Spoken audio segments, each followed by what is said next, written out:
Hello pilots and welcome to GunFrame Academy, your guide to playing the anime mecha battle game. So gear up, strap in and get ready to launch as we learn to play GunFrame.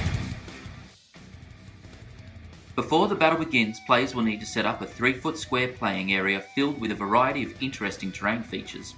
Players should discuss the terrain features on the table and agree what each represents. Terrain can be decorative, obstacles, or area terrain. And each of these affects the game in different ways. Both players will also need to build and deploy their squadron, which is the GunFrame name for your army. A squadron is built to a set points limit, such as 50 for a small skirmish, 100 points for a clash, or all the way up to an epic 200-point battle. You can have any combination of units in your squadron, so long as their total value does not exceed the predefined limit. A 100-point game will typically take you about 1.5 hours to play. Finally, players will need to choose or randomly determine a mission to play. There are 12 in the rulebook and cover everything from accidental meetings to ambushes to raids. Each mission provides the objective for each squadron, as well as any special rules that might come into play. With the battlefield set up, mission chosen, and squadrons deployed, battle can begin. Games of GunFrame are played in turns. At the start of each turn, players collect their focus points, which are a resource that can be spent during the turn. Then they roll for initiative to determine who will be player 1 this turn. Players then take it in turns to activate units. First player 1 activates a unit, then player 2 does so, then back to player 1 to activate another unit. When you activate a unit, it can perform up to 2 actions from the following list: move, attack, target lock, evade, or special. A unit can choose to move or attack twice if they wish, but a unit can only perform the target lock and evade actions once each turn.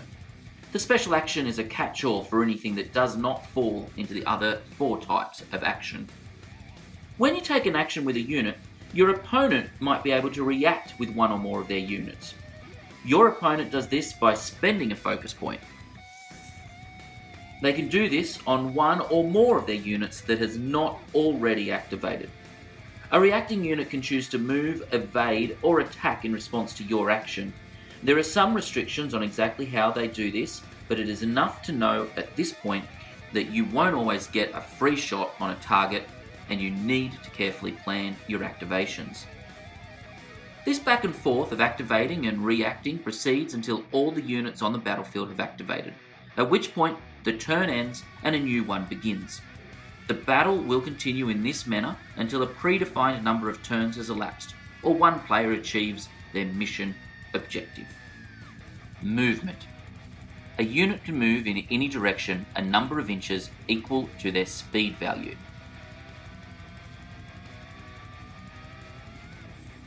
They can duck and weave between terrain and do not need to move in a straight line. When a unit finishes a move action, they can face any direction that you want. Note that some special movement, like fast movement or flying, puts restrictions on how a unit can move. Terrain can also affect movement. Blocking terrain, such as a building, cannot be moved through and therefore must be moved around unless a unit can fly or jump over it. Obstacles can be moved over without penalty, but a unit cannot finish its move action on the feature.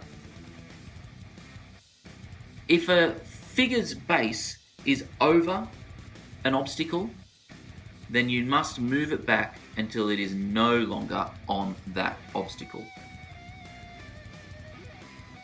Difficult terrain, such as craters or swamps or rivers or dense forests, slow a unit down. Every inch moved through costs 2 inches of the unit's speed. Note, there are no half-inch moves through difficult terrain, so if your unit has a 5 speed, such as this Legionnaire, you will only be able to move 2 inches through the terrain feature. Attack. A unit can attack an enemy unit. The procedure is as follows. Declare the target of the attack. This unit is attacking this unit. And then check line of sight. Line of sight is drawn from the attacker's head or cockpit through its front arc to any part of the target.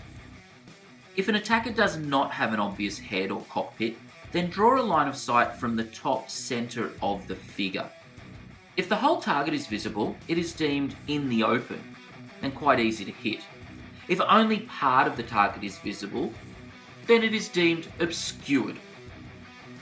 If the attacker cannot see any part of the target, then line of sight is blocked and the attacker can choose another target or a different action.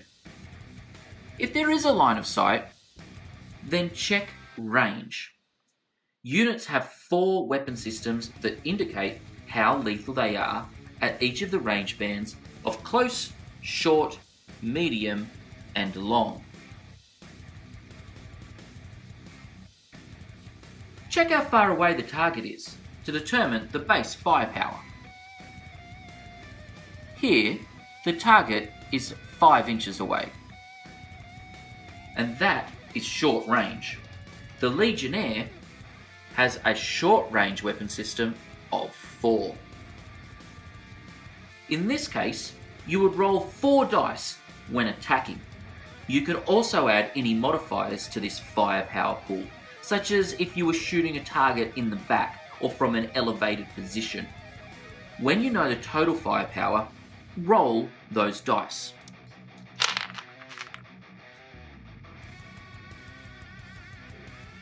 Each result of 4, 5 or 6, that is a 4 plus, is a hit. Make a note of how many 6s you roll. They might be converted into power attacks. The target now gets to roll its defense value, adding an additional die if it was obscured, and possibly a bonus for being in cover. Here, this unit also has 4 dice for defense. Each defense die that rolls 4, 5 or 6 cancels 1 hit.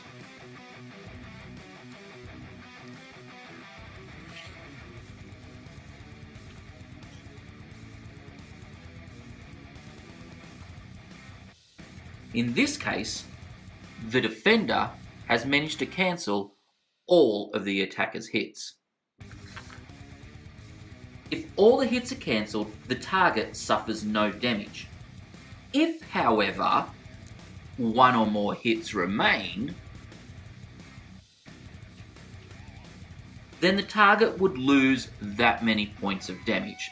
So in this instance, if the defender had only rolled 2 successes, they would only block 2 of the attacker's hits, and there would be 1 point of damage remaining. When a figure's armour is reduced to 0, they are destroyed. Remember I mentioned that you should note how many 6s the attacker rolled?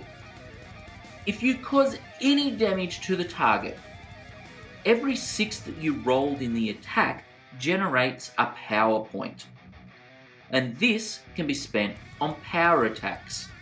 These are basically cool moves like throwing the target or knocking them over or causing them to shut down or even explode. The defender can also spend 6s. If they manage to block all of the hits, as they had in the original scenario, and rolled 1 or more 6s, then they may dodge 1 inch for every 6. This basically represents them ducking and weaving to avoid the attack. That covers the basics of how to play GunFrame. Good luck, pilots.